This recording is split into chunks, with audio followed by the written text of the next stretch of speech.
नमस्कार विद्यार्थी मित्रांनो, बघा आजच्या तासामध्ये आपण क्रियापदाचा समोरचा पडणारा प्रकार बघणार आहोत। मागच्या तासामध्ये आपण सकर्मक क्रियापद कशाला म्हणायचं, अकर्मक क्रियापद कशाला म्हणायचं हे बघितलेलं आहे।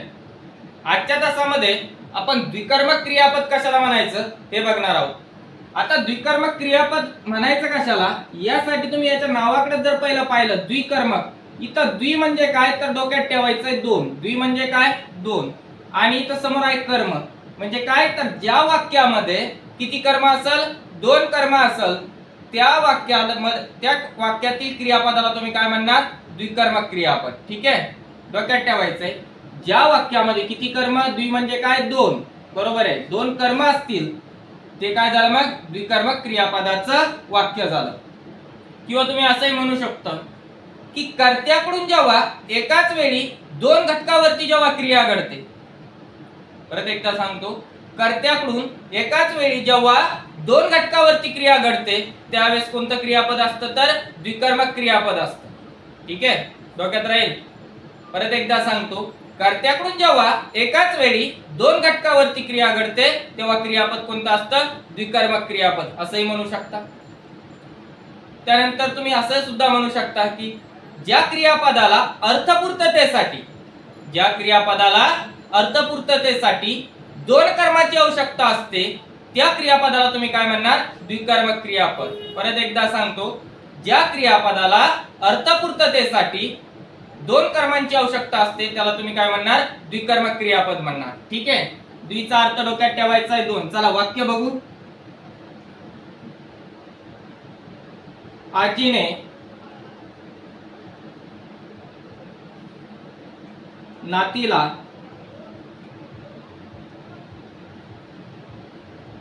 गोष्ट सांगितली। आजीने नातीला गोष्ट सांगितली। आजीने नातीला गोष्ट सांगितली। वाक्य डोक्यात ठेवा, वाक्य काय आहे आजीने नातीला गोष्ट सांगितली। यामध्ये क्रियापद जे आहे ते आहे सांगितली। कोणतं आहे सांगितली। यामध्ये सांग हा धातू आलेला आहे। मग सांगणारी कोण आहे तर आजी आहे। सांगणारी कोण आहे आजी। आता आजी झाली कर्ता, आजी कोण झाली कर्ता। बघा सांगणारी आहे आजी, मग आजी कोण झाली आजी काय झाली कर्ता, आजी झाली कर्ता। मग आता सांगितलेली काय आहे तर गोष्ट, मग हे झालं एक कर्म। ठीक आहे, हे काय झालं कर्म। आणि कोणाला सांगितली तर नातीला सांगितली, मग हे सुद्धा काय झालं कर्म। म्हणजे या वाक्यामध्ये बघा किती कर्म आले दोन कर्म, कर्म एक आणि कर्म दोन। ठीक आहे, या वाक्यामध्ये किती कर्म आले दोन। आता दोन कर्म आले, बरोबर आहे की नाही। आता जे बघा आपण जेव्हा लेलेला प्रश्न विचारतो किंवा न्याची क्रिया कशावरती घडली आणि जो शब्द आपल्याला उत्तर मिळतो तो असतं प्रत्यक्ष कर्म। मग सांगितलेली काय तो गोष्ट आहे, मग हे कोणतं कर्म झालं प्रत्यक्ष कर्म, त्याला काय म्हणणार तुम्ही प्रत्यक्ष कर्म। आणि बरोबर आहे की नाही, कोणाला सांगितली तर नातीला। ठीक आहे, मग याला काय म्हणणार तुम्ही अप्रत्यक्ष कर्म। ठीक आहे, याला काय म्हणणार अप्रत्यक्ष कर्म। एक असतं प्रत्यक्ष कर्म आणि दुसरं असतं अप्रत्यक्ष कर्म। प्रत्यक्ष कर्म हे उत्तर केव्हा मिळतं तुम्ही जेव्हा लिहिले नाही किंवा न्याची क्रिया कशावरती घडली असा जेव्हा प्रश्न विचारला जातो तेव्हा तुम्हाला सरळ सरळ जे मिळतं ते मिळतं प्रत्यक्ष कर्म। ठीक आहे, मग डोक्यात ठेवा आजीने नातीला गोष्ट सांगितली। हे जे वाक्य आहे ते कोणतं आहे द्विकर्मक क्रियापदाचं आहे। कसं लक्ष द्या, सांगणारी आहे आजी, ही कर्ता आहे, सांगितलेली काय गोष्ट हे कर्म आहे पण कोणतं प्रत्यक्ष, बरोबर आहे। कोणाला सांगितली नातीला, मग हे काय झालं अप्रत्यक्ष कर्म। बघा प्रत्यक्ष जे कर्म असतं ते व्यक्तिवाचक असतं आणि प्रत्यक्ष जे कर्म असतं ते वस्तुवाचक असतं। प्रत्यक्ष कर्म काय असतं वस्तुवाचक असतं आणि अप्रत्यक्ष जे कर्म असतं ते व्यक्तिवाचक असतं। दोन गोष्टी डोक्यात ठेवा, प्रत्यक्ष कर्म व्यक्तिवाचक, प्रत्यक्ष कर्म काय असतं व्यक्तिवाचक आणि अप्रत्यक्ष जे कर्म आहे ते असतं व्यक्तिवाचक। अप्रत्यक्ष कर्म काय असतं व्यक्तिवाचक आणि प्रत्यक्ष जे कर्म आहे ते असतं वस्तुवाचक। ते काय असतं वस्तुवाचक, डोक्यात ठेवायचंय। प्रत्यक्ष कर्म जे दादा ते काय असणार आहे, वस्तुवाचक असणार आहे, आणि अप्रत्यक्ष कर्म जे आहे ते असणार आहे व्यक्तिवाचक. ठीक आहे, इथपर्यंत समजला असेल. दुसरी गोष्ट बघा, कर्णाने इंद्राला कवच कुंडले दिली. कवच कुंडले दिली. कर्णाने इंद्राला कवच कुंडले दिली. बघा, दिले या वाक्यामध्ये काय तर क्रियापद आहे. वाक्य नीट डोक्यात ठेवा. कर्णाने इंद्राला कवच कुंडले दिली, बरोबर आहे की नाही. कर्ण सगळ्यात दानशूर, बरोबर आहे. दानशूरतेसाठी कोण प्रसिद्ध आहे तर कर्ण, बरोबर आहे की नाही. आपल्या मित्राला गायछाप मागितले ते रडतं, माझ्याकडे गायछाप नाही म्हणते, बरोबर आहे की नाही. बाकीचं सोडूनच द्या. ठीक आहे, कर्णाने काय इंद्राला कवच कुंडले दिली. देणारा कोण होता तर कर्ण होता. ठीक आहे, देणारा कोण होता, कर्ण होता. आणि दिलेली काय, कवच कुंडले. दिलेली काय, कवच कुंडले. मग कोणी दिली, कर्णाने दिली. देणारा कर्ण आहे, मग तो झाला कर्ता. दिलेली काय, कवच कुंडले, हे झालं मग प्रत्यक्ष कर्म.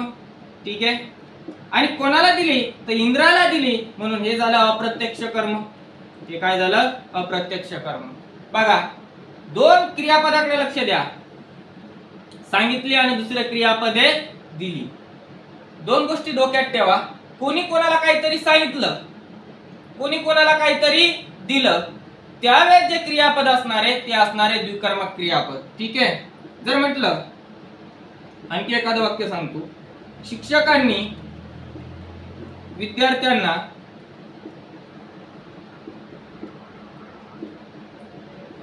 ज्ञान दिले. ज्ञान दिले. ठीक आहे, देणारा कोण आहे तर शिक्षक आहे. दिलेला काय, ज्ञान आहे. ठीक आहे, कोणाला दिलं, विद्यार्थ्यांना. ठीक आहे, यामध्ये शिक्षक जे झालं तो झालं कर्ता. ज्ञान हे काय झालं, अप्रत्यक्ष कर्म. ज्ञान हे काय झालं, प्रत्यक्ष कर्म. ज्ञान हे काय झालं, प्रत्यक्ष कर्म. आणि विद्यार्थ्यांना हे काय झालं तर अप्रत्यक्ष कर्म. हे काय झालं, अप्रत्यक्ष कर्म. बघा, म्हणजे कर्त्याकडून काय होऊ राहिलं, एकाच वेळी दोन घटकावरती क्रिया घडू राहिली, म्हणून हे वाक्य काय आहे, द्विकर्मक क्रियापदाचं आहे. जर म्हटलं, विद्यार्थ्याने शिक्षकाला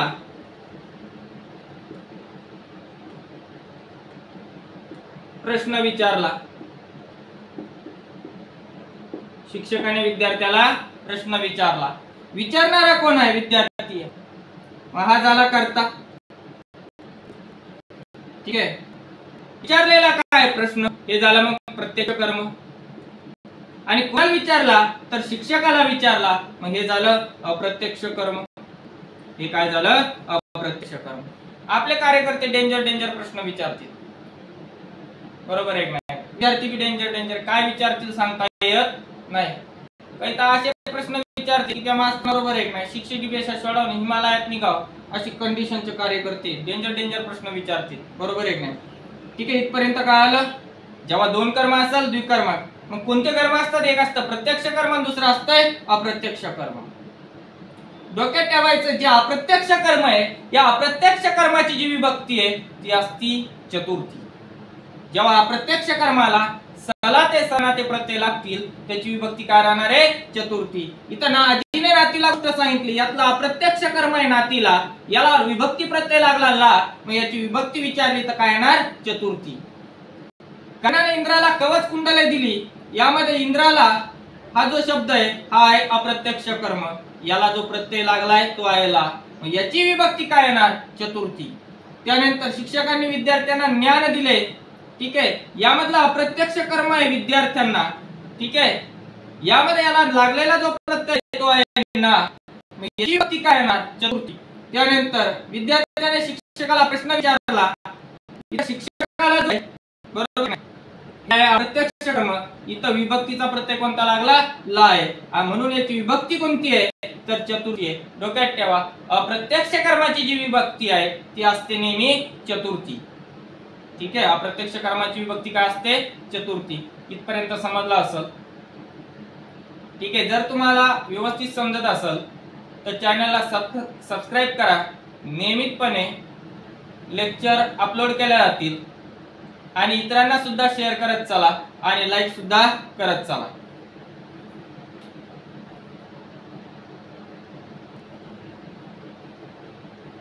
चला समोरचे आणखी काही वाक्य.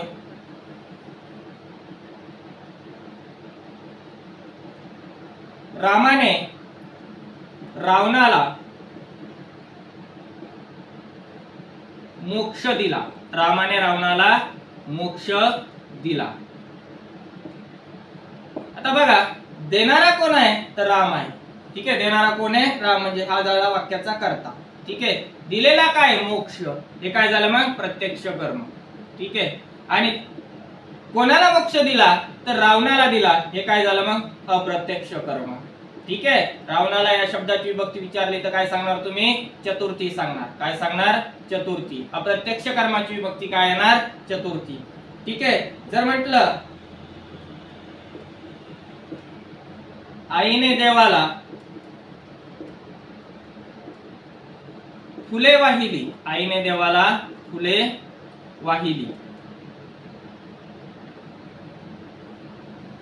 इथं वाहणारी कोण आहे तर आई आहे. वाहणारी कोण आहे आई आहे, म्हणून आई काय झाली कर्ता झाली या वाक्याची. वाहिलेली काय फुले, मग हे काय झालं प्रत्यक्ष कर्म झालं. हे काय झालं प्रत्यक्ष कर्म. कोणाला वाहिली देवाला वाहिली. ठीक आहे, हे देवाला हे काय झालं अप्रत्यक्ष कर्म. ठीक आहे, देवाला या शब्दाची विभक्ती सुद्धा काय येणार आहे चतुर्थी येणार आहे. देवाला या शब्दाची विभक्ती सुद्धा काय येणार आहे चतुर्थी येणार आहे. बघा मी परत सांगतो, कोणी कोणाला काहीतरी सांगितलं, कोणी कोणाला काहीतरी दिलं, कोणी कोणाला काहीतरी वाहिलं, या टाईपची जेव्हा वाक्य असेल तेव्हा डोक्यात ठेवा ते वाक्य काय असणार आहे द्विकर्मक क्रियापदाचं वाक्य असणार आहे. काय असणार आहे द्विकर्मक क्रियापदाचं वाक्य. जर म्हटलं बघा समोरचं वाक्य, द्रोणाचार्यांनी अर्जुनाला धनुर्विद्या शिकवली.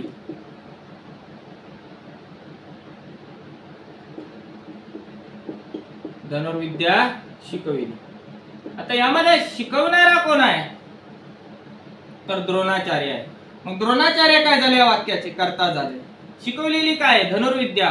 ठीक आहे, मग हे काय झालं प्रत्यक्ष कर्म झालं. हे काय झालं प्रत्यक्ष कर्म. आणि कोणाला शिकवली तर अर्जुनाला शिकवली, मग हे काय झालं अप्रत्यक्ष कर्म झालं. हे काय झालं अप्रत्यक्ष कर्म झालं. ठीक आहे, हे काय झालं अप्रत्यक्ष कर्म. म्हणजे कोणी कोणाला काहीतरी शिकवलं हे सुद्धा वाक्य कशामध्ये येणार. किंवा असंही म्हटलं दुसरं वाक्य, शिक्षकांनी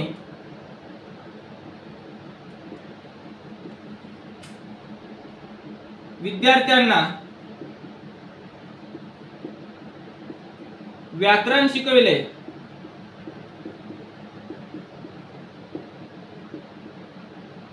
बघा शिकविणारे कोण आहे शिक्षक, मग हे काय झाले कर्ता. शिकवलेलं काय व्याकरण, मग हे काय झालं प्रत्यक्ष कर्म. आणि कोणाला शिकवलं तर विद्यार्थ्यांना. बरोबर आहे की नाही. मग हे काय विद्यार्थ्यांना हे काय झालं अप्रत्यक्ष कर्म. ठीक आहे, म्हणजे किती कर्म आले दोन आले. ठीक आहे, म्हणजे कोणी कोणाला काहीतरी शिकवलं हे सुद्धा वाक्य कशामध्ये येणार द्विकर्मक क्रियापदामध्ये येणार. बघा जर व्हिडिओ आवडला तर व्हिडिओला लाईक करा, शेअर करा आणि चॅनलला सबस्क्राईब सुद्धा करा.